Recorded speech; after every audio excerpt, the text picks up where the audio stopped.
आज हामी इतिहास, आस्था अनि रहस्यले भरिएको एउटा यस्तो ठाउँको कथामा डुब्नेछौँ जसलाई चिनिन्छ कोटेश्वर महादेव, एक पवित्र संरक्षकको रूपमा। एकछिन कल्पना गरौँ त, एउटा यस्तो पवित्र स्थल जुन केवल आस्थाको केन्द्र मात्र होइन, बरु तीनवटा शक्तिशाली राज्यहरूलाई छुट्याउने सिमाना पनि हो। आज हामी यस्तै एउटा अनौठो र ऐतिहासिक मन्दिरको गहिराईमा पुग्दैछौँ। ल, अब यो यात्रा सुरु गरौँ है त। हामी पहिले हेर्नेछौँ कसरी यो मन्दिर 3 राज्यको संरक्षक बन्यो। त्यसपछि यसको उत्पत्तिसँग जोडिएका दिव्य कथाहरूमा डुबुल्की मार्नेछौँ अनि यो कसरी एउटा ऐतिहासिक सीमा चौकी बन्यो भन्ने कुरा पनि खोतल्नेछौँ। त्यति मात्र होइन, मन्दिरभित्र अरू के छन् भनेर हेर्दै अन्तमा आज यो मन्दिर समुदायको धड्कन कसरी बनेको छ भनेर बुझ्नेछौँ। हाम्रो यात्राको पहिलो खण्डले हामीलाई यस मन्दिरको ऐतिहासिक भूमिकातिर लैजान्छ, जहाँ यो केवल पूजा गर्ने ठाउँ थिएन, यो त 3वटा राज्यको संरक्षक पनि थियो। खासमा कोटेश्वर महादेव एउटा मन्दिर मात्रै होइन, यो आफैमा एउटा पहिचान हो। काठमाडौँको यो पुरै व्यस्त इलाकाको नाम नै यही प्राचीन शिव मन्दिरबाट आएको हो।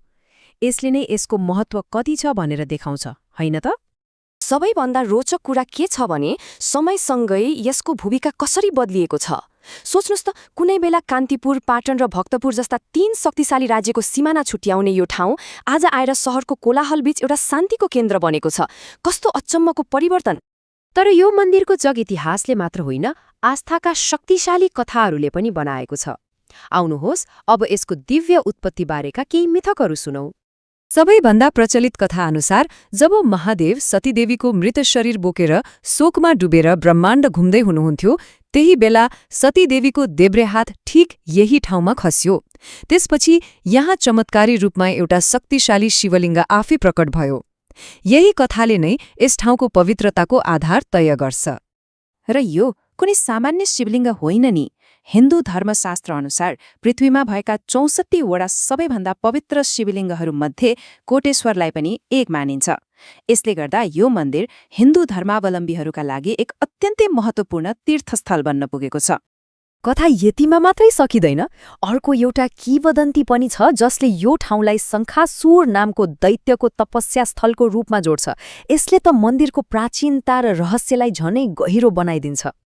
ल, अब यी पौराणिक कथाहरूबाट फेरि एकपटक यसको ठोस भू-राजनीतिक इतिहासतिर लागौं, जहाँ यो मन्दिर राज्यहरूको दोबाटोमा उभिएको थियो।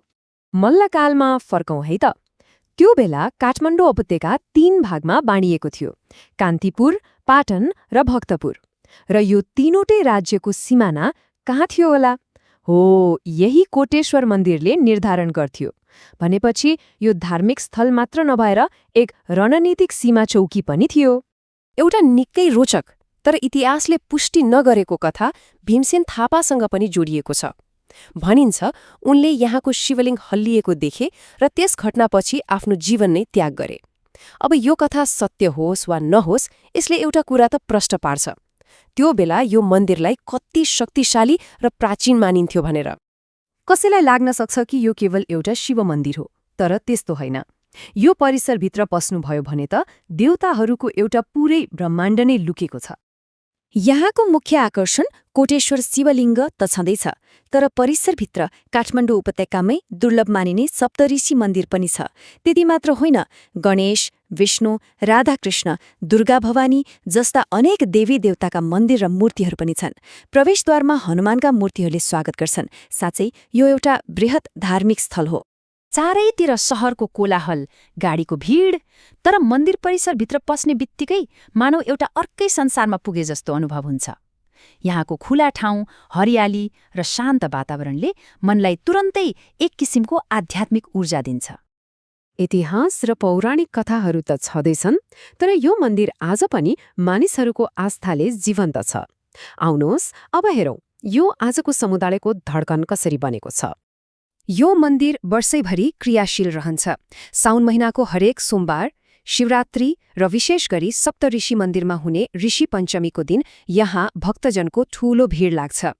तर यहाँको सबैभन्दा विशेष क्षण भने हरेक शनिबार साँझ हुने आरती हो। हरेक शनिबार साँझ हुने आरती स्थानीय समुदायका लागि पूजा मात्र होइन, यो एक सामाजिक जमघट हो। यो उनीहरूको आस्था र एकताको प्रतीक बनेको छ, जसले सबैलाई एकसाथ ल्याउँछ। सायद यही नै यो मन्दिरको मुटु हो। र यहाँको आध्यात्मिक महत्त्वको अर्को प्रमाण सुन्दा पनि अचम्म लाग्छ।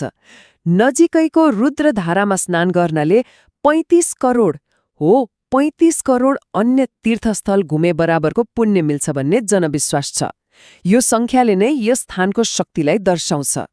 त्यसो भए समुद्रमा भन्नुपर्दा कोटेश्वर महादेव केवल ढुङ्गाको मन्दिर मात्र होइन, यो एउटा पौराणिक जन्मस्थल हो, एक ऐतिहासिक सीमा चौकी हो र आजको दिनमा एक जीवन्त सामुदायिक केन्द्र पनि हो।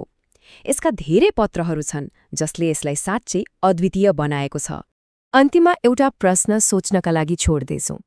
आजको यो तीव्र गतिमा परिवर्तन भइरहेको संसारमा कोटेश्वर जस्ता प्राचीन स्थानहरूले आखिर कसरी एउटा शहरको आत्मा, पहिचान र आस्थालाई जोगाएर राख्छन् होला?